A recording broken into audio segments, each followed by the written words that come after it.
Aloha, my name is Crystal Deichert. Thank you so much for coming and hearing my presentation on becoming an author.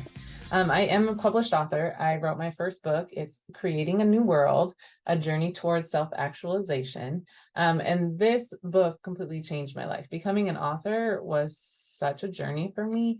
It completely changed my life. And I literally created a new world. I now live in Maui, living the life of my dreams that I could have only imagined when I was a child, being able to live by the ocean in such a beautiful place, and meeting and connecting with people who just want to bring more abundance into their own life. It has been phenomenal. And I know that this change in my life came because of the work that I did personally with my internal work that I did as I became an author. So that was, that's a story in and of itself. Literally, it's a story in and of itself. But why I'm here today is to share, once I became an author, how did my life change? How did I start making money as an author? How did becoming an author really change my life? And so as I reflected on my process of what I went through and kind of my journey, and other authors that I've talked to and worked through, I realized my journey to becoming an author was not alone. I was not the only person that was experiencing the struggles that I had experienced as becoming an author. There are a lot of hurdles, a lot of obstacles. Thank God for Janine Bolin. Like, without Janine, I don't know where I would have been. This woman has been a rock, like holding my hand. It took me 2 years to get this from start to finish to publish. And I'm so grateful for the support that I had from her along the way. And so with that, I am here to present on becoming an author. There we go. Hopefully you can see it. Because once you become an author, that's only one step in the journey. Then you have to become an author who's actually making money. And what do we do with this book? How do we make a profit as an author?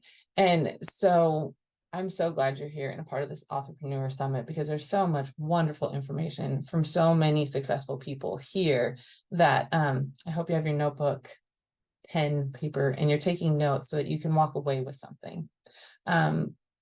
This is what I have to offer on what I've learned as being an author. Becoming an author allowed me the opportunity to break the chains I felt enslaved to, breaking through barriers. So as I reflect on this, I realized that once I broke those chains, they kind of came back around. Like, now I was an author, which, let's not even get started on talking about being an author, because I remember the first time Janine called me an author, I like almost had a panic attack right then and there. I was like, I don't even like reading. Like, I don't even know if I know how to read. How can I be an author? And she was like, don't worry, Crystal, you are a storyteller. And the moment she said that to me, I like just relaxed. I was like, I am a storyteller. I love telling stories. I love learning from people who tell me about their stories, their experiences. And I saw the power in storytelling. And so as I go through this presentation, please know that I'm coming from that storyteller's perspective, and I would like to share the things that I went through to become a profitable author as well, not just becoming a published author. So in my story, some of these examples of the chains that I broke, they were negative thoughts, negative core beliefs. I had a fear of failure, I had a fear of being successful. Like, what if my book is so successful and people relate to it and everybody loves it? That thought terrified me, because now there's going to be so many people. They're going to have so many needs. They're going to have so many things. I don't know if I can meet that, right? Like, all of these limiting beliefs of still being too small to even be successful. So you mix the fear of failure with the fear of being successful. It's quite an unpleasant place to be. I also noticed there's a lot of fear of being embarrassed, like, especially with people close to me. Like, when I go to publish this book and I'm putting my name on it and telling the world about it, what are my friends going to think? What's my family going to think? Even my cousins, people that I'm really close to, are they going to disown me? Are they going to laugh at me? Are they going to not want to have anything to do about it? Before I could even promote my book at my book signing, I had these levels of fear that I had to work through. And they always questioned my self-worth, my value, and if I was even good enough to have a book. So how did I do it? Well, not very well. I don't know. For those of you that don't know me, what you see is what you get. I'm as human as they come. I have my human moments just like everyone else. And I feel like I have just done a fantastic job of going with the flow. And if I stumble, just try to turn it into a cartwheel, because we just keep going. And the more fun we can have with the experiences, the more we get through and the better life becomes. So there are 3 things that I learned that I want to share with you, so you can cartwheel through your next stumble as well. The first step is you have to admit that there's a problem. You have to admit that there's a barrier. You have to be able to step back from what you're in and like do a little self-analysis to look and to notice, what is the barrier? What is the thought that I keep spinning around? What is the wall I keep running into? What are the thoughts that I'm telling myself? Like, how am I shutting myself down? It's not even the external world. I'm doing it to myself.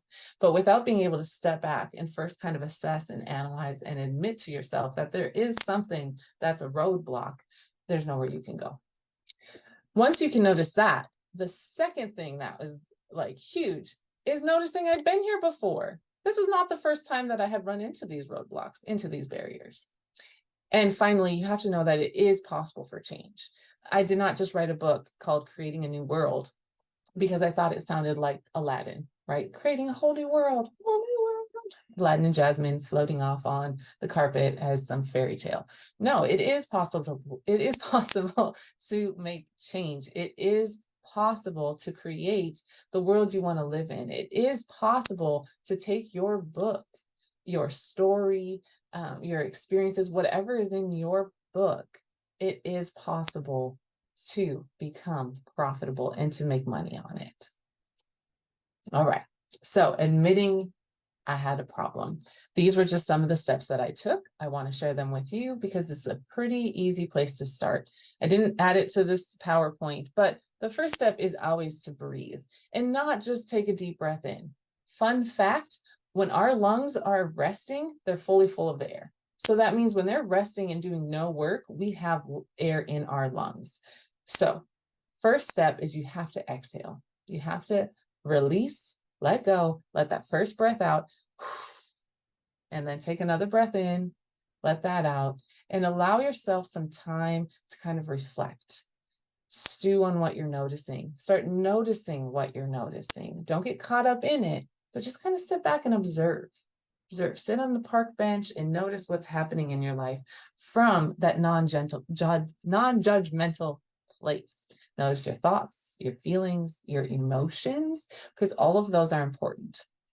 Pro tip, don't just notice what you're doing, notice how you respond to them. So like in the last one, I said I had a fear of success, right?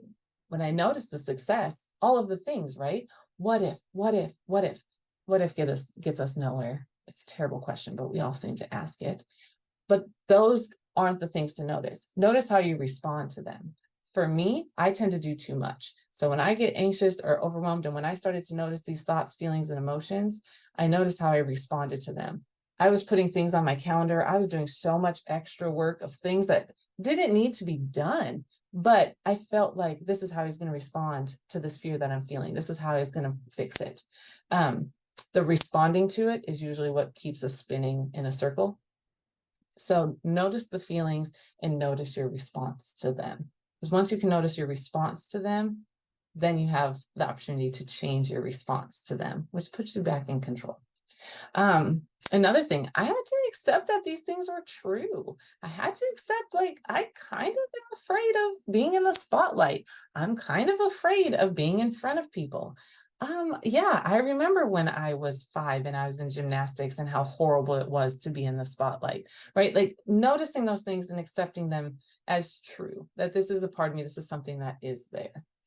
And with that, most important thing on this page, embracing the uncomfortable. Once I could accept these things and understand that this is a part of who I am at this moment and what I'm experiencing in this moment, I was then able to become more comfortable with it, which again allows for change to happen. Becoming comfortable with the uncomfortable is a pro tip for creating change in your life. As I talk about spinning around things, who knows what one of these is? If you are not sure, this is called a merry-go-round. When I was a child, they have these on every playground, and I'm from North Dakota. So in the summer, it gets super hot. And yes, that is metal. And so you would sit on it and kind of sizzle your booty cheeks. I don't know if anybody else remembers this, but that is one of my memories from a merry-go-round. But merry-go-rounds, they spin. They just spin in circles, and we go around and around. These kids look like they're having fun. They're playing on it. And merry-go-rounds can be a lot of fun, as long as you can get up, get off, and you're in control of it spinning. When it is spinning out of control, this is when problems start to happen. In our life, I use that example for, we've been here before. Usually the negative core beliefs, the negative thought patterns, the things we get stuck on, it tends to be very similar throughout our life. We've been here before. A lot of therapists use words like you're in a cycle, right? Things come around. It's very circular. So the thing that I noticed is that a lot of the things that were resurfacing, these insecurities, were very similar to the insecurities I experienced when I was writing the book, which makes sense, right? It's hard enough to write a book and publish it and know that it's out there for the world. But then when you turn around and you come back and it's like, now I'm going to sell it to the world and they're going to give me money and they're going to love it and they're going to want more of it, right? When you're coming from this place, those same thought patterns, those same insecurities, they come through. It's how our nervous system is wired. It's usually not a conscious awareness. It's very unconscious. I will save the neuroscience lesson for this, for another topic. I won't bring it into this presentation, but just know if you are interested in that, there is far more about how it is happening in the unconscious and not in your conscious awareness. And so dealing with it in a different way is important because it is the same barrier, different situation. When I was younger and dating, the saying, you're dating the same person with a different face was told to me. And I noticed that as I was writing the book, it was the same barrier, these same negative thoughts, these same things that were coming up, but they had a different face because now I'm trying to make money on my book. I'm not just trying to finish my book, not just trying to become an author, a published storyteller, right? I'm trying to make money on it. So same barrier, different situation. So getting stuck spinning on the merry-go-round, right? Like publishing versus marketing. Same, but different. And when we're stuck spinning on a merry-go-round, we kind of get lost in the sauce within us.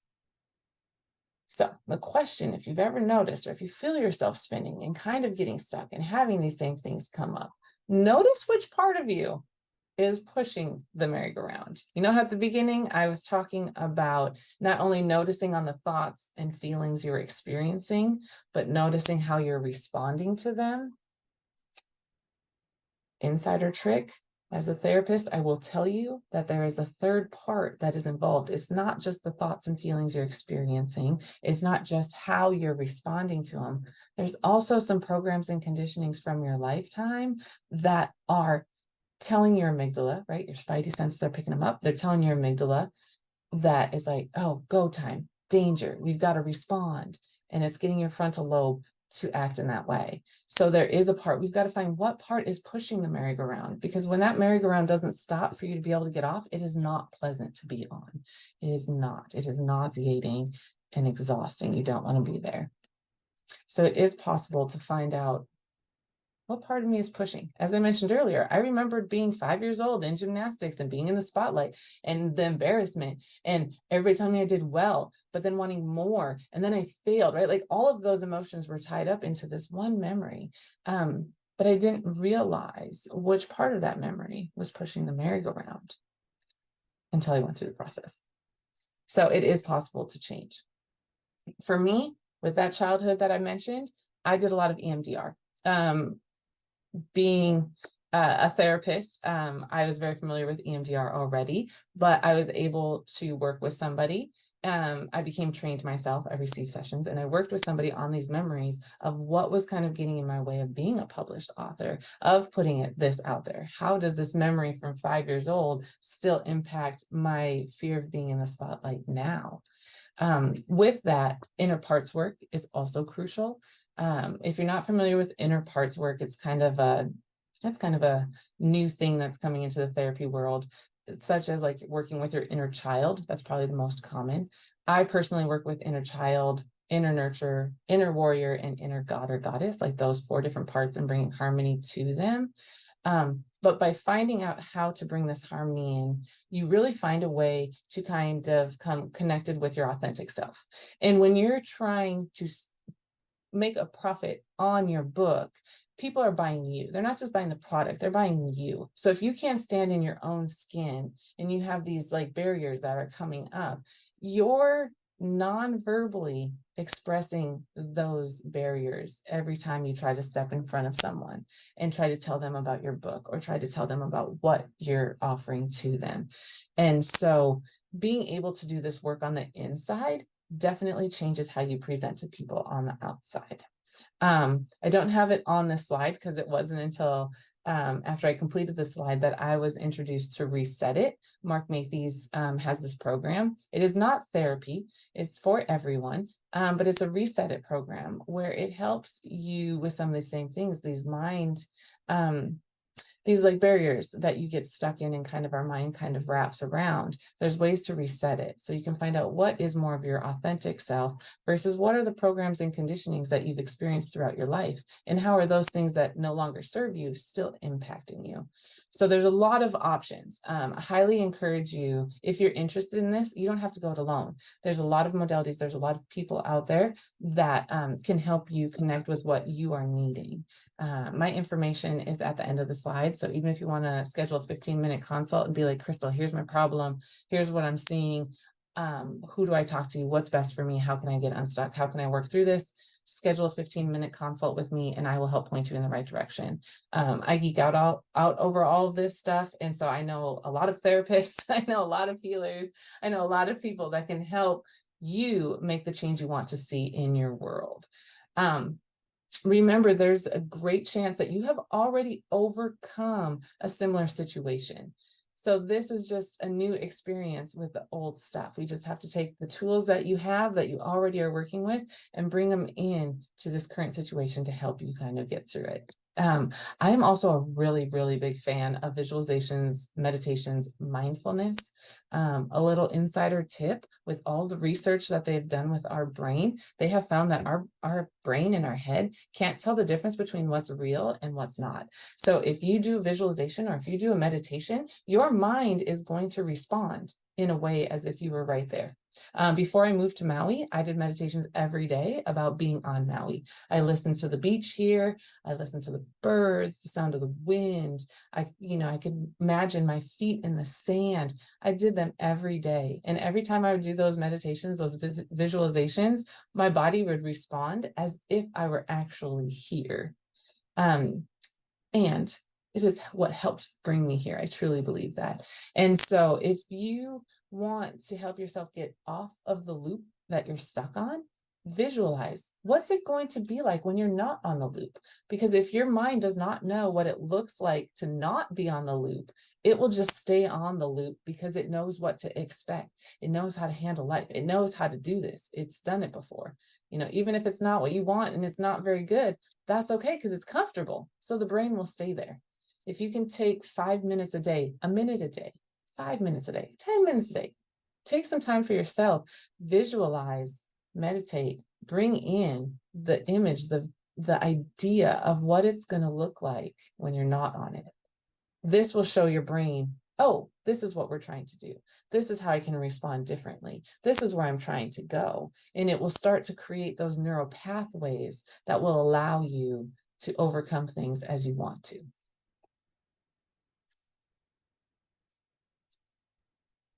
This is what I found. From embracing what is within, understanding what is without, and learning to bring balance and harmony to both, you can create a new world. this is how I created the world that me and my family currently live in and are loving every moment of. So, bonus tip, number one most important thing, especially as the world speeds up, like we can get so much done. AI is a thing now, right? So we can get so much work done so fast. As the world speeds up, it is impeccable. It is so needed that we need to slow ourselves down. We need to remember that with this extra time we're saving, it isn't just to get more work done. Nurture yourself. Take time for yourself. Be gentle with yourself. This is a big process. You don't have to do everything. Sometimes just nurturing yourself, giving yourself permission to grow and to change will help things move along. They'll help you see new perspectives. And so you won't be stuck. You won't be in that same loop. You'll be able to keep moving through. And as you nurture yourself, remind yourself, why did you write this book in the first place? What was that motivation that got you to write this book in the first place and got you through to being published? Remember those things. Congratulate yourself on what you've achieved so far, and congratulate yourself on what you are going to achieve next, because this will happen. If you need to, find new motivation. You need new reasons. Like, I wrote this book, Creating a New World, and it was before my world had completely changed. Now I live in a new world. And so my motivation has changed from, I want people to know my story and know that it is possible to create a new world, to now I want to hear your story and I want to hear how you are creating a new world in your life, right? Like that different motivation, it brings through a different passion. It brings through what is serving you in the now, in this moment.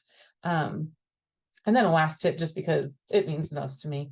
Notice things that make you feel alive, feel free, feel joyful.